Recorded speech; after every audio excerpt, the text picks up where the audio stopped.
जमालपुर गांव में 9 दिवसीय महाविष्णु यज्ञ के दौरान कथावाचिका कंचन भारती का आशीष प्रवचन। भागलपुर जिले के साकुन प्रखंड के जमालपुर गांव में हो रही 9 दिवसीय महाविष्णु यज्ञ के 5वें दिन श्रद्धालुओं का भीड़ काफ़ी संख्या में देखने को मिला। वहीं हो रही 9 दिवसीय यज्ञ के 5वें दिन के दौरान कथावाचिका कंचन भारती द्वारा प्रवचन के माध्यम से अमृत वाणी को सुनने को लेकर काफ़ी संख्या में लोग मौजूद थे। जबकि कथावाचिका कंचन भारती ने अपने कथा प्रवचन के दौरान स्वर कोकिला की आवाज़ के गायन से लोग भाव विभोर हो गए। आइए सुनते हैं कथावाचिका कंचन भारती के कोकिला स्वर की आवाज़ से अमृत वाणी का अनमोल वचन। Bureau report, Bhagalpur. जन्म दिया के तुम्हारी जैसी बेटी को जन्म दिया के और आज महाराज जी कथा बताते कि जिस स्कूल में, जिस घर में, जिस खानदान में, जिस परिवार में अगर एक पुत्र या पुत्री भगवान की भक्ति करने वाले कोई दिखे ना महाराज जी, उस परिवार का 7 कुल का उद्धार होती है। 1-2 कुल का नहीं, 7 कुल का उद्धार होते हैं महाराज जी। इसलिए विचार करें जीवन में भगवान भक्ति की इतनी महिमा है। और प्रमाण दिया है, केवट अकेला था, है ना महाराज। लेकिन जब भगवान गंगा पार होने के लिए गए तो केवट कहा सरकार पार तो करूंगा। भगवान के पांव पखारे, पखारने के बाद प्रभु कहा अब तो नौका पर बैठाओ। केवट कहा सरकार अब भी नौका पर नहीं बैठाऊंगा। लक्ष्मण कहा अब क्या कमी होगी जो नौका पर नहीं बैठाओगे। केवट कहा सरकार अभी तो बहुत कुछ कमी है। क्या कमी है? हे नाथ, पार करने से पहले मैं आपसे हाथ जोड़ के विनती करता हूँ कि यहाँ पर जो है ना मेरे 7 प्रिया, सरकार सबसे पहले उसे आप पार लगा दीजिए, उसके बाद मैं आपको पार करूँगा। भगवान कहा यहाँ तो कोई दिखाई नहीं दे रही। एक हम हैं, सीता, लक्ष्मण और मेरे एक मित्र निषाद, इसके सिवा तो कोई नहीं है।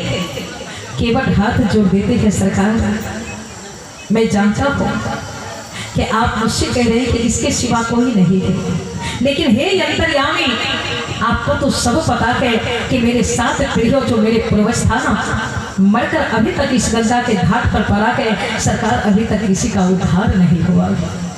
इसलिए नाथ, जब तक आप मेरे 7 पीढ़ियों को उद्धार नहीं करेंगे तब तक प्रभु मैं आपको पार नहीं करूंगा।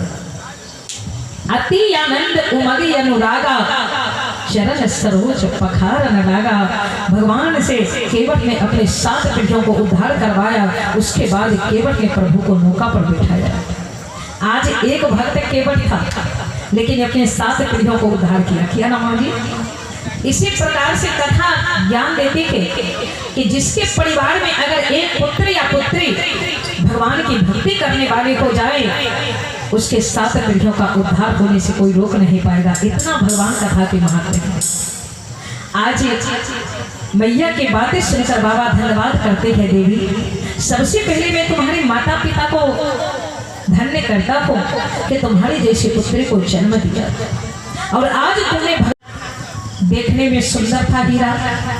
अब लोग जब देखते उस नौका वाले का नाम रख दिया हीरा वाले नौका, पत्थर वाले नौका।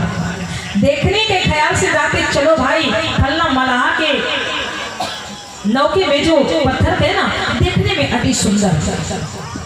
और देखने के लिए जब जाते तो वहां जाते महाराज जी, तो अब दूसरी नौका पर क्या पार जाएंगे।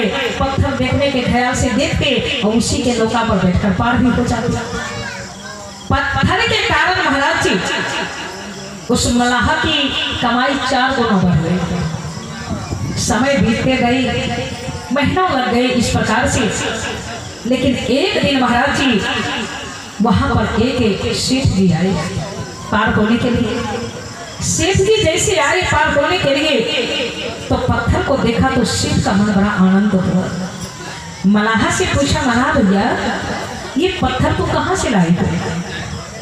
मलाहा कहा, महाराज सेठ जी ये पत्थर हम कहीं से पाके लाए। अच्छा, ये पत्थर हमें दोगे?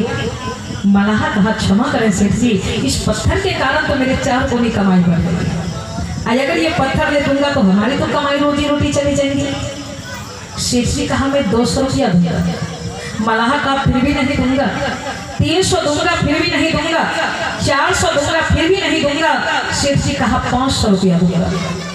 अब पहले जमाने में एक एक याना की बात होती थी महाराज। मलाहा मन में सोचा 500 रुपया, अरे 5 साल कमाऊंगा फिर भी 500 रुपया नहीं होगा, और ये पत्थर के कारण 500 रुपया क्या लगते थे। मलाहा ने सेठ जी से 500 रुपया लिया महाराज जी, और वो पत्थर दे दिया। सेठ जी पत्थर लेकर आए, घर में आकर जिस टेबल पर वो भोजन करते थे सजाने के लिए उसी टेबल पर रख दिया। टेबल सजा के रखते थे। संजोग से एक दिन उस सेठ जी के दरवाजे पर एक जोहरी आ गया। जोहरी को सेठ जी देखा, बड़ा सम्मान किया। भोजन के वक्त जब उसे घर में गए तो जिस टेबल पर वो पत्थर रखा था उसी टेबल पर जोहरी के भोजन लग गए। अब जोहरी जैसे भोजन के लिए बैठे महाराज जी, वो टेबल पर पत्थर देखा तो जोहरी देखकर आश्चर्य में पड़ गई। अरे इसका मतलब है कि सेठ जी को इसके बारे में पता नहीं। अगर इसे पता होती कि हीरा के थोड़े टेबल पर पत्थर के जैसे रखते, इसे पता नहीं है। भोजन किया, सेठ जी को बुला के जोहरी कहा, सेठ जी एक बात पूछूं? कहा पूछो। कहा ये पत्थर कहाँ से लाए? कहा जोहरी भैया ये पत्थर तो हमने मलाहा से 500 रुपया